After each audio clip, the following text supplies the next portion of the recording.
Hi hello ನಮಸ್ಕಾರ. ನನ್ನ ಸಾಯಿ ಭಕ್ತವೃಂದಕ್ಕೆ ಜಗದೀಶ್ ಚಂದ್ರ ಅವರ ಮುಂದಿನ ಭಾಗ. ಅವರು ಒಂದು ಸರ್ತಿ ಕಾರ್ಯನಿಮಿತ್ತ ಬ್ಯಾಂಕಿಗೆ ಹೋಗಿರ್ತಾರೆ. ಅಲ್ಲಿ ಹೋದಾಗ ಬ್ಯಾಂಕ್ನಲ್ಲಿ ಇವರು ಸ್ನೇಹಿತರೊಬ್ಬರು ಸಿಗ್ತಾರೆ. ಇಬ್ಬರು ಸ್ವಲ್ಪ ಹೊತ್ತು ಮಾತನಾಡ್ತಾರೆ. ನಂತರ ಇವರು ಗೆಳೆಯ ನನಗೊಂದು ಸಹಾಯ ಮಾಡ್ತೀಯ ಅಂತ ಕೇಳ್ಕೊಳ್ತಾರೆ. ನಾನು ಈ ಬ್ಯಾಂಕ್ನಲ್ಲಿ 1,00,000 ಸಾಲ ತೊಗೊಳ್ಬೇಕು ಅಂತೀನಿ, ಯಾಕೆಂದರೆ ಕಾರ್ ತೊಗೊಳ್ಳೋಣ ಅಂತ. ಬ್ಯಾಂಕ್ನವ್ರು ಹೇಳ್ತಾ ಇದ್ದಾರೆ, ಯಾರಾದರೂ ಪರಿಚಯ ಇರೋ ವ್ಯಕ್ತಿ ಹತ್ರ ಸಹಿ ತೊಗೊಂಡು ಬನ್ನಿ ಅಂತ. ನೀವು ಸಹಾಯ ಮಾಡ್ತೀರಾ ಅಂತ ಕೇಳಿದರು. ಬಹಳ ದಿನಗಳಿಂದ ಪರಿಚಯ ಇದ್ದರು. ಸಹಾಯ ಕೇಳಿದಾಗ ಸಹಾಯ ಮಾಡೋದು ನಮ್ಮ ಧರ್ಮ ಅಂತ ಅಂದ್ಕೊಂಡು ಇವರು ಸೈನ್ ಹಾಕಿದ್ರು. ನಂತರ ಅಲ್ಲಿಂದ ಮನೆಗೆ ಬಂದರು. ಯಾವುದೋ ಕೆಲಸ ನಿಮಿತ್ತ ಮಗನೊಂದಿಗೆ ಕಾರ್ನಲ್ಲಿ ಹೋಗ್ತಾ ಇರ್ತಾರೆ. ದಾರಿಲಿ ಪೆಟ್ರೋಲ್ ಬಂಕ್ ಹತ್ರ ಬಂದು ಪೆಟ್ರೋಲ್ ಹಾಕ್ಸ್ಕೊಳ್ತಾ ಇದ್ದಾರೆ. ಕಾರು ನಿಲ್ಲಿಸಿ ಕೆಳಗಡೆ ಇಳಿತಾರೆ. ಇವರು ನೋಡಿದ ಒಬ್ಬ ವ್ಯಕ್ತಿ ಇವರ ಬಳಿ ಬಂದು ಇವ್ರಿಗೆ ಮಾತ್ರ ಕೇಳಿಸಾಗಿ ಏನೋ ಹೇಳ್ತಾರೆ. ಏನು ಹೇಳ್ತಾರೆ? ನೀನು ನಿನ್ನ ಗೆಳೆಯನಿಗೆ ಹಣ ಸಹಾಯಕ್ಕಾಗಿ ರುಜು ಹಾಕಿ ತಪ್ಪು ಮಾಡಿಬಿಟ್ಟೆ. ಅವನಿಗೆ ಸಹಾಯ ಮಾಡಬೇಡ, ಇದರದ್ದು ಖಂಡಿತ ನೀನು ತೊಂದರೆಗೆ ಸಿಕ್ಕಾಕೊಳ್ತೀಯ ಅಂತ ಹೇಳಿದರು. ಅಪರಿಚಿತ ವ್ಯಕ್ತಿ ನೋಡೋದಕ್ಕೆ ಬಡವರಂತೆ ಕಾಣಿಸ್ತಾಯಿದ್ರು. ಇವರು ಅಂದ್ಕೊಂಡ್ರು ಹಣ ಕೇಳಕ್ಕೆ ಬರ್ತಾ ಇದ್ದಾರೆ ಅಂತ ಜೇಬು ಕೈ ಹಾಕಿ ಹಣನ ಹುಡುಕಾಡ್ತಿದ್ರು. ಆದರೆ ಬಂದ ವ್ಯಕ್ತಿ ಹೇಳಬೇಕಾಗದನ್ನು ಹೇಳಿ ನೋಡ್ತಿದ್ದ ಹಾಗೆ ಅವರು ಮರೆಯಾಗಿ ಹೋದರು. ತೊಟ್ಟಿದ ನಿಲುವಂಗಿ ಕನ್ನಡದಲ್ಲಿ ಮಾತನಾಡಿದ್ದಾರೆ.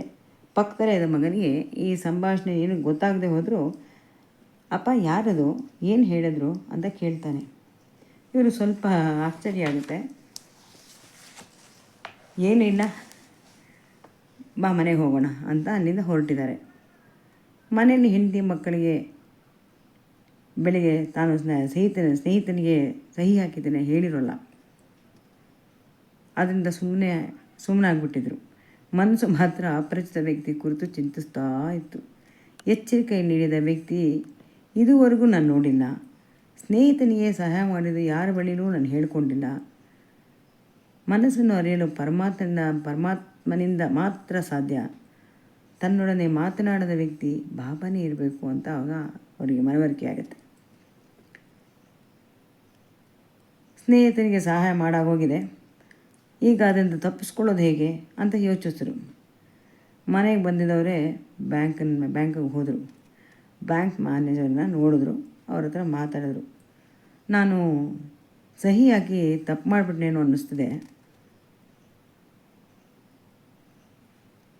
ನಂಬಿದ ಗೆಳೆಯನಿಗೆ ಹೇಗೆ ನಿರಾಕರಿಸೋದು ಅಂತ ಯೋಚನೆ ಆಗಿ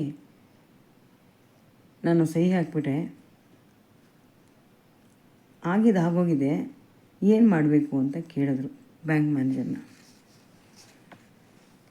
ನನಗೆ ನೀವು ಸೈನ್ ಮಾಡುವಾಗಲೇ ಅನ್ನಿಸ್ತು ನಿಮ್ಮ ಗೆಳೆಯನಿಗೆ ಸಹಾಯ ಮಾಡಲಿಕ್ಕೆ ಹೋಗಿ ನೀವು ತೊಂದರೆಗೆ ಸಿಕ್ಕಾಕೊಳ್ತೀರಾ ಅಂತ. ಆದರೆ ನಾನು ಹೇಗೆ ಹೇಳಲಿ ರುಜು ಮಾಡಬೇಡಿ ಅಂತ. ಈಗ ನಾವು ಹೆಡ್ ಆಫೀಸ್ಗೆ ಅಪ್ಲಿಕೇಶನ್ನ ಕಳಿಸ್ಕೊಟ್ಬಿಟ್ಟದಾಗಿದೆ. ಆದರೆ ನಾನು ನಿಮ್ಮನ್ನು ಈ ಸಮಸ್ಯೆಯಿಂದ ದೂರ ಮಾಡೋದಕ್ಕೆ ಪ್ರಯತ್ನಿಸ್ತೀನಿ ಅಂತ ಭರವಸೆ ಕೊಟ್ಟರು. ಹೇಳಿದ್ರು.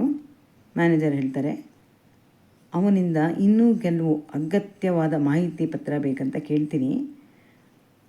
ಅದು ಅವನಿಂದ ಖಂಡಿತ ತರೋದಕ್ಕೆ ಸಾಧ್ಯ ಆಗೋಲ್ಲ. ಆಗ ನಾನು ಲೋನ್ ಕೊಡೋದು ನಿರಾಕರಿಸ್ಬೋದು. ಸೊ ಕೊಡೋದಕ್ಕೆ ಸಾಧ್ಯ ಆಗಲ್ಲ ಅಂತ ಹೇಳ್ಬೋದಲ್ಲ.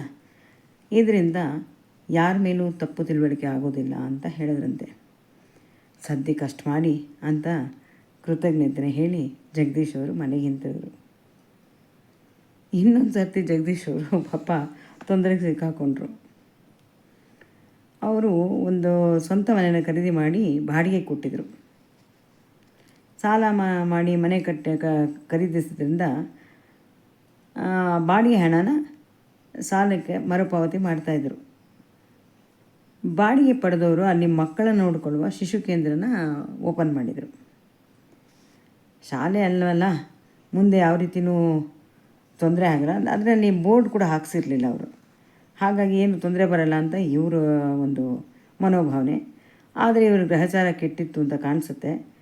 ಕಾರ್ಪೊರೇಷನವರು ವ್ಯಾಪಾರ ಮಾಡುವವರಿಗೆ ಬಾಡಿಗೆಯನ್ನು ಕೊಟ್ಟಿರುವುದರಿಂದ ಮನೆಗೆ ಕಂದಾಯ ಬಡ್ಡಿ ಎಲ್ಲ ಸೇರಿ 3 ಲಕ್ಷ ಕಟ್ಟಬೇಕು ಅಂತ ನೋಟಿಸ್ ಕಳಿಸೋದಂತೆ. ಅದುವರೆಗೂ ಕಾನೂನಿನ ಪ್ರಕಾರ 13,000 ರೂಪಾಯಿ ಕಟ್ಟಬೇಕಾಗಿತ್ತು. ಅದರಂತೆ ಅವರು ಪಾಪ ಪ್ರತಿ ವರ್ಷವೂ ಕಟ್ಕೊಂಡು ಬಂದಿದ್ದರು, ಪ್ರತಿ ಸಲವೂ ಕಟ್ತಾಯಿದ್ರು. ಆದರೆ ನಿಜ ಸ್ಥಿತಿಯನ್ನು ಅರ್ಥ ಮಾಡಿಕೊಳ್ಳದೆ ಈ ರೀತಿ ಕಟ್ಟಲೇಬೇಕು ಅಂತ ಹಠ ಹಿಡಿದಾಗ ಇವರಿಗೆ ಜಂಗಾಬಲನೇ ಹುಡುಗೋಯ್ತು. ಮಾರನೇ ದಿವಸ ರೆವಿನ್ಯೂ ಆಫೀಸರ್ನ ಖುದ್ದಾಗಿ ಭೇಟಿ ಮಾಡಿ ನಿಜ ಸ್ಥಿತಿಯನ್ನು ತಿಳಿಸ್ಬಿಡೋಣ ಅಂತ ಹೇಳಿ ರೆವಿನ್ಯೂ ಆಫೀಸ್ಗೆ ಹೋದರು. ಆ ಕಚೇರಿಯಲ್ಲಿ ಕೇಳಿದ್ರು, ನೋಡಿ ಅವರೇನು ಹೇಳ್ತಾರೆ, ಒಂದು ಕೆಲಸ ಮಾಡಿ 3,400,000 ಕೊಡಿ, ನಾವು ಈ ಕೇಸನ್ನು ಮುಚ್ಚಾಕ್ತೀವಿ ಅಂತ ಹೇಳಿದ್ರು. ತಪ್ಪೇ ಇಲ್ಲದ ತಪ್ಪಿಗೆ ಶಿಕ್ಷೆ ಅನುಭವಿಸೋಕ್ಕೆ ಯಾರು ತಾನೇ ಇಷ್ಟಪಡ್ತಾರೆ ಹೇಳಿ. ಬಾಬರನ್ನು ಸ್ಮರಣೆ ಮಾಡಿ ಅವ್ರಿಗಿಂತ ಮೇಲಿನ ಅಧಿಕಾರಿನ ಭೇಟಿ ಮಾಡೋದಕ್ಕೆ ಹೋದ್ರಂತೆ. ಮೇಲಿನ ಅಧಿಕಾರಿಯವರು ಬಾಬನ ದಯೆ ಇರಬೇಕು, ಇವರು ಮಾತನ್ನ ತಾಳ್ಮೆಯಿಂದ ಕೇಳಿದ್ರು. ನಿಯಮದ ಪ್ರಕಾರ ಎಷ್ಟು ಕಟ್ಟಬೇಕಾಗಿತ್ತೋ ಅಷ್ಟು ಮಾತ್ರ ಕಟ್ಟಿ ಅಂತ ಹೇಳಿ ಬರೆದು ಕೊಟ್ರಂತೆ. ಇವ್ರ ಎದುರಿಗೇನೆ ಇವ್ರಿಗೆ ಕೈ ಕೆಳಗಿರೋಣ ಅಧಿಕಾರಿನ ಕರೆಸಿ ಕೇಸ್ ವಿಚಾರನ ಮುಕ್ತಾಯ ಮಾಡಿ ಅಂತ ಹೇಳಿದರು. 15 ದಿನ ಮಾನಸಿಕವಾಗಿ ಶಾರೀರಿಕವಾಗಿ ಹಿಂಸೆ ಅನುಭವಿಸಿದರು ಪಾಪ ಜಗದೀಶ್ ಅವರು. ಕಾರ್ಪೊರೇಷನ್ ಆಫೀಸ್ಗೆ ಸುತ್ತಿ ಸಾಕಾಗಿತ್ತು. ಬಾಬಾರವರ ದಯೆಯಿಂದ ಎಲ್ಲವೂ ಸುಖಾಂತ್ಯ ಕೊನೆಗೊಂಡು ಈಗಲೂ ಪಾಪ ಸಂತೋಷದಿಂದ ಸ್ಮರಿಸ್ಕೊಳ್ತಾರೆ.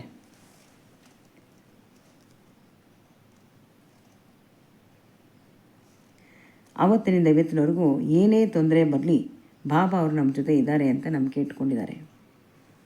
ದೇವರಲ್ಲಿ ನಂಬಿಕೆ ಇದ್ದವರಿಗೆ, ಬಾಬಾ ಅವರಲ್ಲಿ ವಿಶ್ವಾಸವಿಟ್ಟವರಿಗೆ ತಮ್ಮ ಅನುಭವವನ್ನು ಯಾವಾಗಲೂ ಪಾಪ ವಿವರಿಸಿ ಹೇಳ್ತಾರೆ.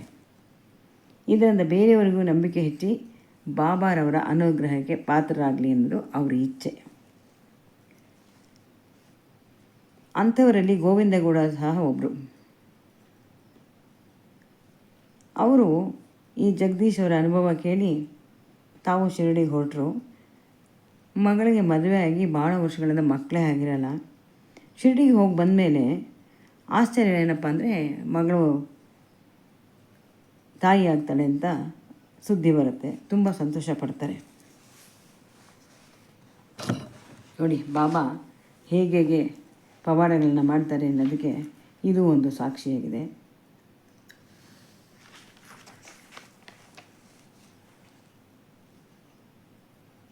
ದೈವ ಕೃಪೆ ನಮ್ಮೇನಿದ್ರೆ ಖಂಡಿತ ಅವನು ನಮ್ಮ ರಕ್ಷಕನಾಗುತ್ತಾನೆ, ಅಥವಾ ಯಾರ ಮೂಲಕ ಆದರೂ ಸಹಾಯ ಮಾಡಿಸ್ತಾನೆ ಅಂತ ತಿಳಿಯೋದಕ್ಕೆ ಈ ಅಪರಿಚಿತ ವ್ಯಕ್ತಿನೇ ಒಂದು ಉದಾಹರಣೆ. ಸಂಕಷ್ಟದವರಿಗೆ ಸಹಾಯ ಮಾಡಬೇಕಾದದ್ದು ಮಾನವನ ಧರ್ಮ ಅಂತ ಬಾಬಾ ಅವರ ಜೀವಿತ ಕಾಲದಲ್ಲಿ ಉಪದೇಶ ನೀಡ್ತಿದ್ರು. ಆದರೆ ಸಹಾಯ ಪಡುವವನು ಅರ್ಹನಾದ ವ್ಯಕ್ತಿಯಾಗಿದ್ದರೆ ಮಾತ್ರ ಇದು ಪಾಲಿಸುತ್ತೆ.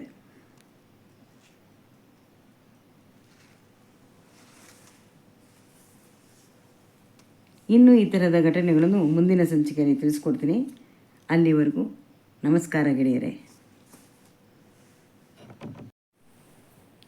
ಈಕೆ ನನ್ನ ಗೆಳತಿ ಶ್ರೀಮತಿ ಗೀತಾರಾವ್ ಅವರು. ಇವರು ಅನೇಕ ಕಾದಂಬರಿಗಳನ್ನು ಬರೆದಿರುತ್ತಾರೆ. ಇವರ ಕಾದಂಬರಿಯಲ್ಲಿ ಯಾರಿಗೂ ಹೇಳಬೇಡಿ ಅನ್ನೋ ಒಂದು ಕಾದಂಬರಿ ಚಲನಚಿತ್ರವಾಗಿದೆ. ಇವರು ಬರೆದಿರುವ ಶ್ರೀ ಸಾಯಿ ಗುರು ಅನುಭವಾಮೃತ ಪುಸ್ತಕದಿಂದ ತೆಗೆದ ಅನುಭವಗಳನ್ನು ನಾನು ನಿಮಗೆ ತಿಳಿಸ್ತಿದ್ದೇನೆ. ಇವರಿಗೆ ನನ್ನ ಚಾನಲ್ ಮೂಲಕ ಕೃತಜ್ಞತೆಯನ್ನು ಸಲ್ಲಿಸುತ್ತಿದ್ದೇನೆ. ನಮಸ್ಕಾರ.